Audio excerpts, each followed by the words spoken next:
بسم الله الرحمن الرحيم.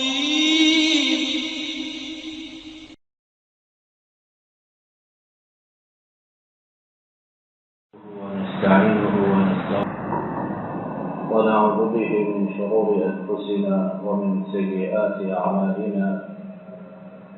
من يهده الله فلا مضل له ومن يضلل فلا هادي له. وأشهد أن لا إله إلا الله وحده لا شريك له.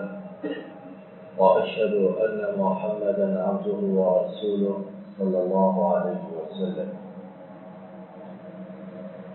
اللهم صل على محمد وعلى آل محمد كما صليت على إبراهيم وعلى آل إبراهيم إنك حميد مجيد.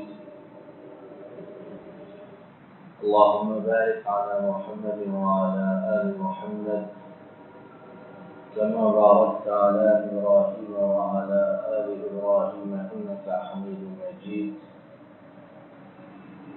رب اشرح لي صدري ويسر لي أمري واحلل عقدة من لساني يفقهوا قولي.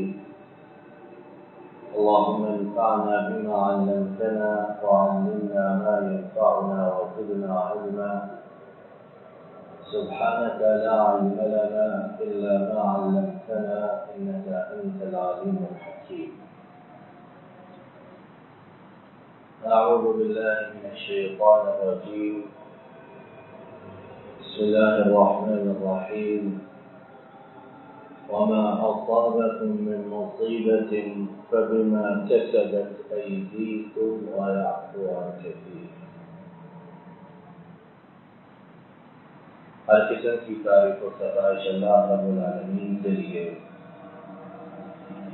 اور ارب درود و سلام امام الانبیاء قائد المرسلین رحمت عالم حضرت محمد رسول اللہ صلی اللہ علیہ وسلم پر اور آپ کے ان صحابہ کرام پر جنہوں نے آپ کی اتباع اور فرمانبرداری کی. ہمارا یہ ایمان اور اعتقاد ہے کہ جن آفاقی سچائیوں کا ذکر رب العالمین نے اپنی کتاب حکیم میں کیا ہے، اور اسی طرح جن ٹھوس اور پختہ اصولوں کا اور ضابطوں کا ذکر نبی کریم صلی اللہ علیہ وسلم نے اپنی احادیث میں کیا ہے،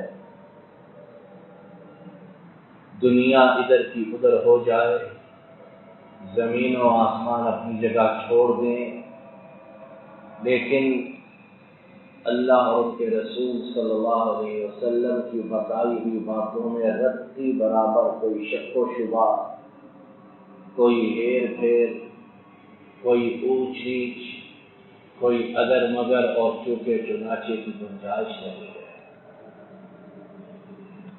لیکن ہم میں سے بہت سے مسلمانوں کی عجب بدقسمتی ہے کہ زبان سے اس بات کا اقرار کرنے کے باوجود کہ اللہ اور ان کے رسول کریم صلی اللہ علیہ وسلم کی تمام باتیں سچی برحق ہیں، ہم دل کی گہرائی سے ان پر ایمان نہیں لاتے. اگرچہ زبانیں قال سے ان کی بات کی تکذیب نہیں کرتے، لیکن زبان حال سے، بدن بولی سے ہم میں سے اکثر ان کی باتوں کو ادھر سے سنتے ہیں، ادھر سے نکال دیتے ہیں. ایک ایسی ہی آفاقی سچائی اور ٹھوس حقیقت کہ روز ازل سے ابد تک جو جاری و ساری رہے گی، اور اللہ کا قانون فطرت، قانون قدرت، اس میں کوئی لچک نہیں آئے گی. کیا ہے؟ ابھی ہم نے جو آیت کریمہ ابتدائی گفتگو میں سنی ہے کہ تمہیں جو بھی مصیبت پہنچے، جو بھی آفت نازل ہو، جو بھی بیماری آئے، وہ تمہارے ہاتھوں کی کمائی جو بویا سو کاٹ رہے ہو، اور رب کی شفقت اور مہربانی اتنی کہ وہ بہت سی چیزوں کو معاف فرما دیتے، صرف نظر فرماتے، درگزر کر گزرتے۔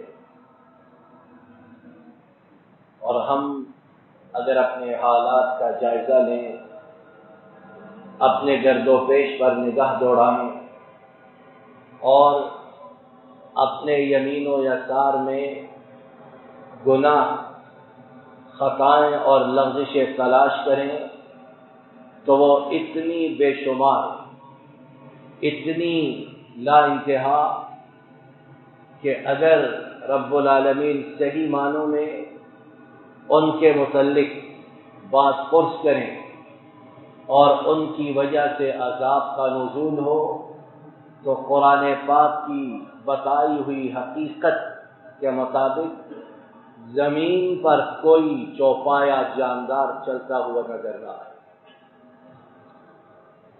آئیے چند لمحات میں کہ جمعہ کا مبارک دن ہے، اس عزم و ارادے کے ساتھ یہ حدیث پاک سنتے ہیں اور اللہ سے یہ وعدہ، یہ پختہ عہد و پیمان کرتے ہیں کہ اللہ جو کچھ اس حدیث پاک میں بیان ہوا سچا برحق، حقیقت کے عین مطابق اور مرتے دم تک میں اور آپ اپنے آپ کو بھی، اپنے اہل و عیال کو بھی اور آئندہ آنے والی نسلوں کے لیے بھی یہ روشن راستہ چھوڑ کر جائیں کہ ہم نے ان چیزوں کے نزدیک نہیں بھٹکنا، ان خطاؤں اور لغزشوں کا ارتکاب نہیں کرنا، وہ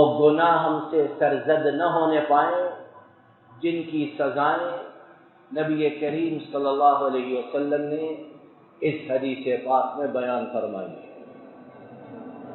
اور ہر گناہ جس کا ہم ذکر اور اس کی سزا سنیں گے، دل پہ ہاتھ رکھ کے، اللہ کو گواہ بنا کے، اللہ لگتی ہر کوئی سوچے سمجھے غور و فکر کرے کہ جو کچھ اس حدیث پاک میں بیان ہوا، کیا ہم اس کا نظارہ، مشاہدہ اپنی نگاہوں سے نہیں کر رہے ہیں؟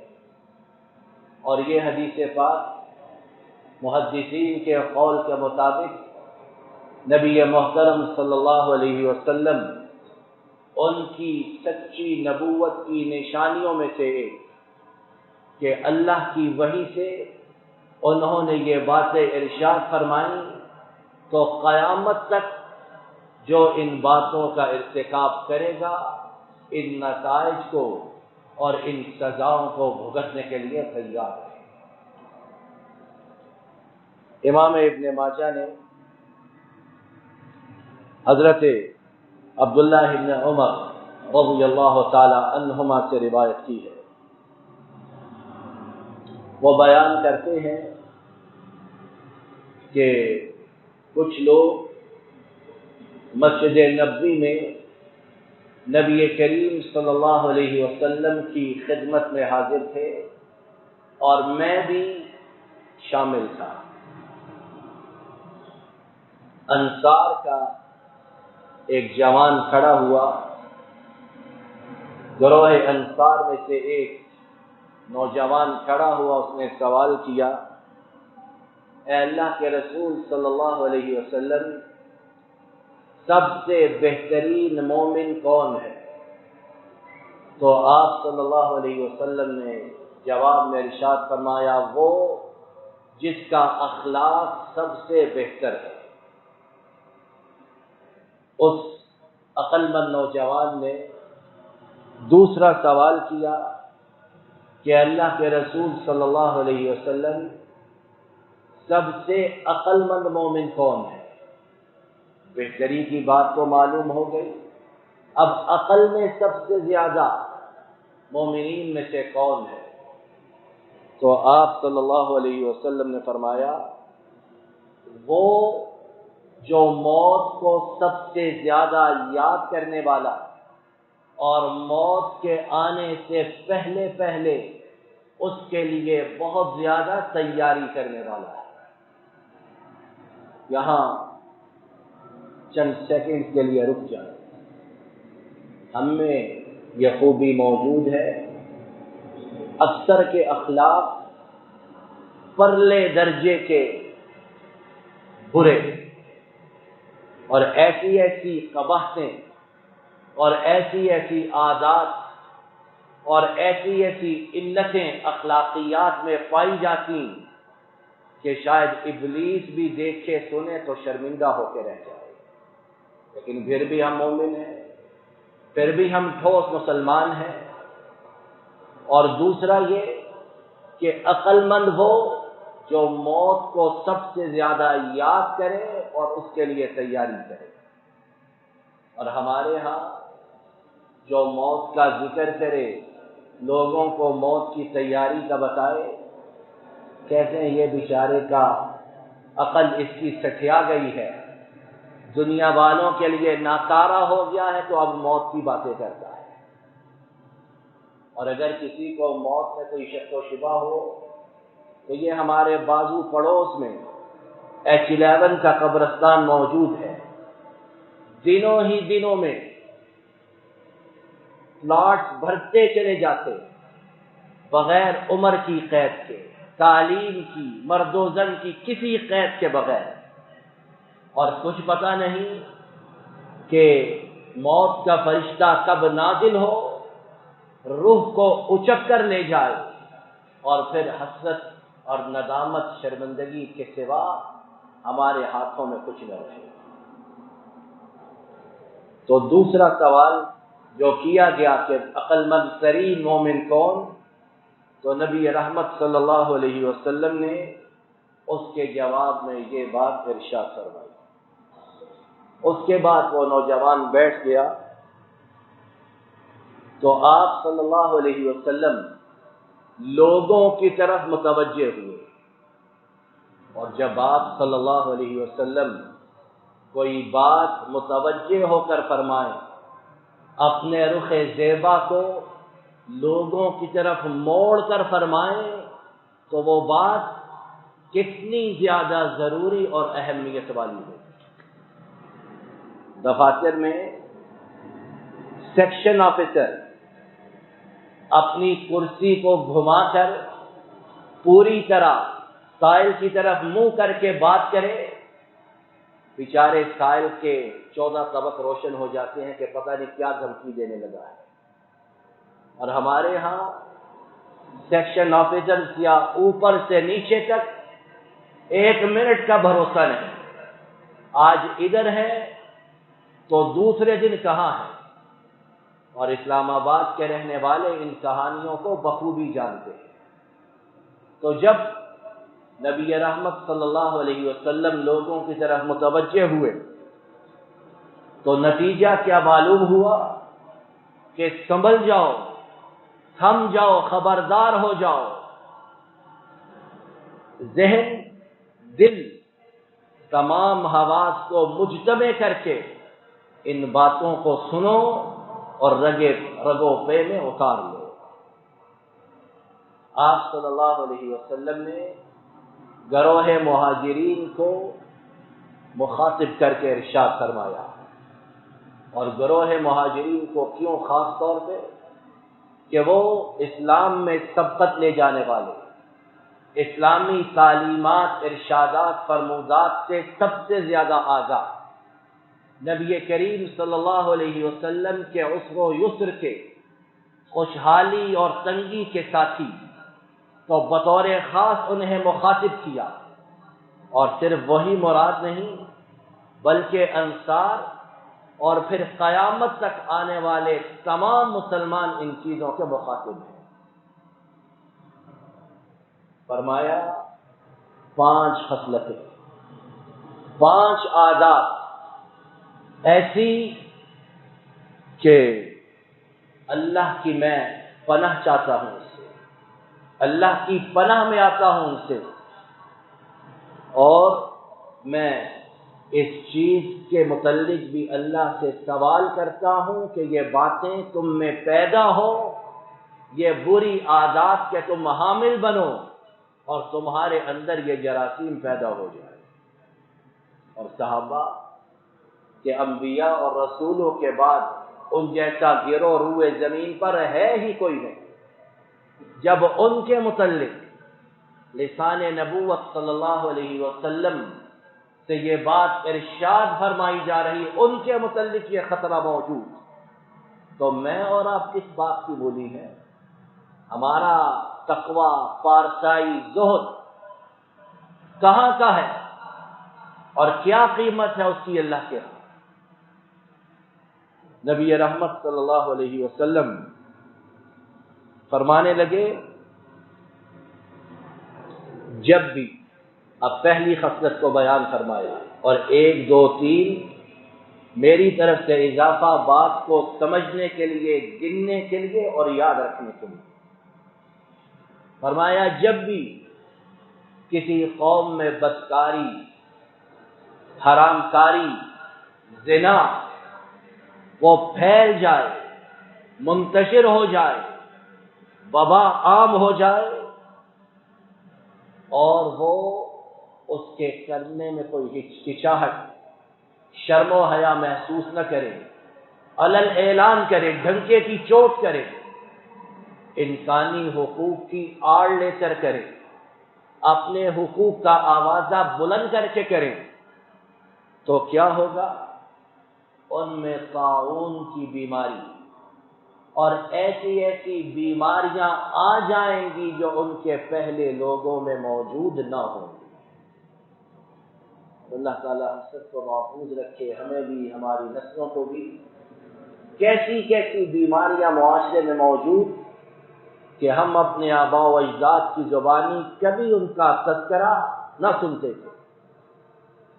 اچھا بھلا انسان گھنٹے 2 کی بات، 1 دن 2 دن کی بات، اور قبر کی مٹی میں مل کر مٹی ہو جاتا ہے۔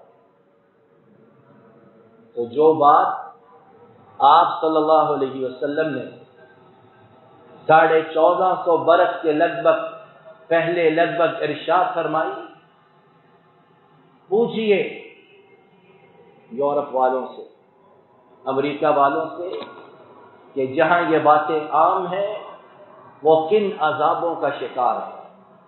اپنے سارے وسائل، اپنی ساری ٹیکنالوجی اور اپنے علوم و معرفت کی ساری باتوں کے باوجود وہ ان بیماریوں کا مقابلہ کرنے سے قاصر ہے۔ علاج آتے ہیں، ہر روز نیا علاج موجود ہے، لیکن بیماریاں بھی اتنی بے پناہ کہ اللہ محفوظ رکھے۔ دوسری بات جو آپ صلی اللہ علیہ وسلم نے بیان کی کہ جب بھی کسی قوم میں ناپ تول کی کمی ہوگی، شعیب علیہ السلام ان کی قوم کو یہ بیماری ناپ تول کی، رب کا عذاب آیا، نیست و نابود ہو گئے۔ تو اگر ہم بھی وہ کرتوت کریں، ہم میں بھی یہ بیماری موجود ہو، تو ہماری اللہ سے رشتہ داری ہے کہ اللہ کا عذاب نہیں آئے گا۔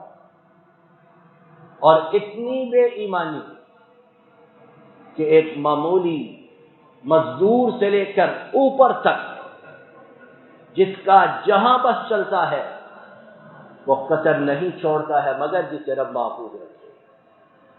اور ہمارے معاشرے میں کہا جاتا ہے کہ شریف انسان وہ ہے جسے بے ایمانی اور کرپشن کرنے کا موقع نہ ملے، وگرنہ جسے موقع مل جائے وہ تو اگلی پچھلی کسریں نکال دیتا۔ تو فرمایا جس قوم میں یہ لعنت بیماری پیدا ہو جائے کہ وہ ناپ تول میں کمی کریں، تو کیا ہوگا؟ قحط سالی کا شکار ہوں گے، بھوک افلاس آئے گا، اور اس کے بعد ان پر اللہ تعالی ظالم حکمرانوں کو مسلط فرما دے. یہ باتیں موجود ہیں کہ نہیں؟ دہائیاں دیتے پھرتے ہیں مہنگائی کہاں چلی گئی. دفاتر میں جاؤ، جائز کام، یہ نہیں کہ ناجائز، جائز ہے. اس طرح دھتکارا جاتا ہے جیسے پتہ نہیں کتنے بڑے گناہ کا ارتکاب کر لیا ہے. قحط سالی زرعی ملک ہے، پانی والی سرزمین ہے. پوچھئے کہاں کہاں لوگ پیاس سے مر رہے، بھوک سے مر رہے، تنگ دستی سے مر رہے، اور کہاں کہاں لوگ حکمرانوں کے ظلم و ستم کا شکار ہیں. اور یہ کہانیاں زبان زد عام ہیں، کوئی ایسی بات نہیں کہ چھپ چھپا کر کی جائے اور کسی کو خبر نہ ہو. بچے سے لے کر بڑے تک سب ان کہانیوں سے اچھی طرح آگاہ ہیں. اس کے بعد نبی رحمت صلی اللہ علیہ وسلم نے تیسری بات ارشاد فرمائی کہ اگر وہ اپنے مالوں کی زکوٰۃ کو روک لیں گے، ادا نہیں کریں گے، اور اللہ کا غضب کہ جو امیر ہیں امیر تر ہوتے جا رہے، لیکن کتنا اللہ کی راہ میں دیتے ہیں. بہت ہیں جو دیتے ہیں، لیکن ان سے بھی بڑی ایک بہت بڑی تعداد جو اسلام کا رکن زکوٰۃ اسے بھی ٹھیک طریقے سے ادا نہیں کرتے یا سرے سے ادا نہیں کرتے. اور ایک یورپی مستشرق نے کتنی عمدہ بات کہی. اس نے کہا اسلام نے زکوٰۃ کے نظام کی صورت میں اسلامی معاشرے کی کفالت کا ایسا بہترین بندوبست کیا کہ اگر مسلمانوں کے اندر مال والے ٹھیک طریقے سے زکوٰۃ نکالیں اور وہ ٹھیک طریقے سے مستحقین میں تقسیم ہو، سیاسی مذہبی طبقاتی تفریق نہ ہو، تو وہ کہتا ہے مسلمان معاشروں میں غربت اگر مکمل طور پر ختم نہ ہو تو بہت کم ضرور ہو جائے. ہمارے ہاں الٹی گنگا بہتی ہے. سگنل پر گاڑی کھڑی کرے، ہر چہار طرف سے گدا گروں کا ٹولہ پن پڑتا ہے. بازار میں جائیں، ابھی گاڑی بائک سے نیچے نہیں اترتے، چاروں طرف سے مانگنے والے گھیر لیتے. کیا ہے؟ عذاب ہے اللہ کا. پتہ نہیں کس خوشحالی کی باتیں، کس شرح نمو کی باتیں، کس روزگار کی باتیں، اور کہاں کہاں کے سہانے خواب. یہ زمینی حقائق منہ چڑھاتے ہیں کہ کیا دعوے، کیا بڑکیں، کیا باتیں. لوگ لقموں کو ترستے ہیں، صاف پانی کے ایک گھونٹ کے لیے لڑتے ہیں، اور دعوے کیے جاتے ہیں کہ دودھ اور شہد کی نہریں بہہ رہی ہیں. تو تیسری بات کیا فرمائی آپ صلی اللہ علیہ وسلم نے کہ اگر زکوٰۃ ادا نہیں کرو گے تو آسمان سے رحمت کی بارش کا نزول بند ہو جائے گا، اور اگر رب العالمین کو ان بے زبان چوپایوں اور جانوروں کی پرواہ نہ ہو تو تم پر بارش کا کبھی بھی نزول نہ ہو. مرتے ہیں، چیختے ہیں، واویلا کرتے ہیں، آہو بکا کرتے ہیں، لیکن وہ اسی وقت نازل ہوتی ہے جب رب العالمین چاہتے ہیں. چوتھی بات جو نبی رحمت صلی اللہ علیہ وسلم نے ارشاد فرمائی کہ جو بھی اللہ اور اس کے رسول صلی اللہ علیہ وسلم کے عہد و پیمان کو توڑتے ہیں، اور ان کا عہد و پیمان کیا ہے کہ ان کے علاوہ کسی کی عبادت نہیں، ان کے علاوہ کسی کے سامنے جھکنا نہیں، اور محمد کریم صلی اللہ علیہ وسلم کے علاوہ کسی سے پوچھنا نہیں، کسی کی اطاعت نہیں. یہ ان کے ساتھ ہمارا عہد و پیمان ہے. زندگی کے ہر گوشے میں ہمیں اس عہد و پیمان کو نبھانے کی ضرورت ہے. نہیں نبھائیں گے، توڑیں گے، تو نتیجہ کیا ہے فرمایا تم پر اللہ تعالی غیروں کو مسلط فرماتے۔ آج کیا منظر ہے، آج کیا نظارہ ہے، آج کیا مصیبت ہے کہ ملک ہمارا، زمین ہماری، لوگ ہمارے، وسائل ہمارے، لیکن حکم کن کا چلتا ہے؟ اور یہ نہیں کہ جاہل قوم ہے، یہ نہیں کہ اجڑ قوم ہے، یہ نہیں کہ گموار، ایسے ایسے دانشور، ایسے ایسے پڑھے لکھے اور ایسے ایسے ذہن و فکر کی بلندیوں کو چھونے والے لوگ کہ اللہ کے فضل و کرم سے دنیا کی قیادت کر سکتے ہیں، لیکن اپنے گناہوں کی وجہ سے ذلت و رسوائی ایسی کہ تمام وسائل کے باوجود غیروں کے حکم ماننے پر مجبور ہے۔ اور پھر پانچویں بات، نبی کریم صلی اللہ علیہ وسلم نے جو ارشاد فرمائی وہ یہ کہ جب تک ان کے حکمران اللہ تعالیٰ کی نازل کردہ باتوں کو تسلیم کر کے نافذ نہیں کریں گے اور ان کے مطابق عدل و انصاف کے نظام کو لوگوں میں نہیں چلائیں گے، تو فرمایا تمہارے اندر اے مسلمانوں، تمہارے اندر گروہ بندیاں ہوں گی، تفرقہ بازی ہوگی، سر پھٹول ہوگی، قتل و غارت ہوگی، اور ایک دوسرے کے خون کے جانی دشمن بن جاؤ۔ اور اللہ معاف کرے، شہر شہر، نگر نگر، بستی بستی، قریہ قریہ ہم یہی منظر دیکھتے ہیں۔ بھائی، اور آج کل فی زمانہ گھروں کے اندر جو سیاسی تقسیم موجود ہے اتنی کہ اس کی وجہ سے گھروں میں طلاقیں واقع ہو رہی ہیں، اس کی وجہ سے باپ بیٹے سے، بیٹا باپ سے دور ہو رہا ہے، اتنی چپکلش گھروں کے اندر کہ اللہ کی طرح۔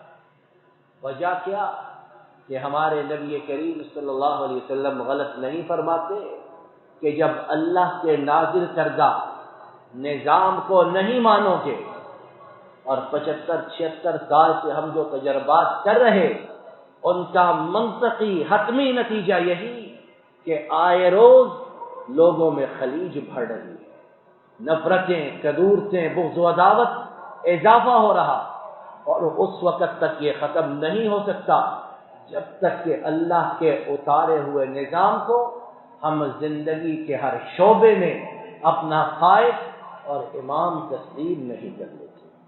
اللہ تعالیٰ اپنے فضل و کرم سے مجھے اور آپ کو مرتے دم تک ان 5 گناہوں سے محفوظ رکھے، اور ان گناہوں کی وجہ سے آنے والے جو عذاب جن کے ہم مستحق بن چکے، رب العالمین اپنے فضل و کرم سے انہیں ہم سے دور فرما دے۔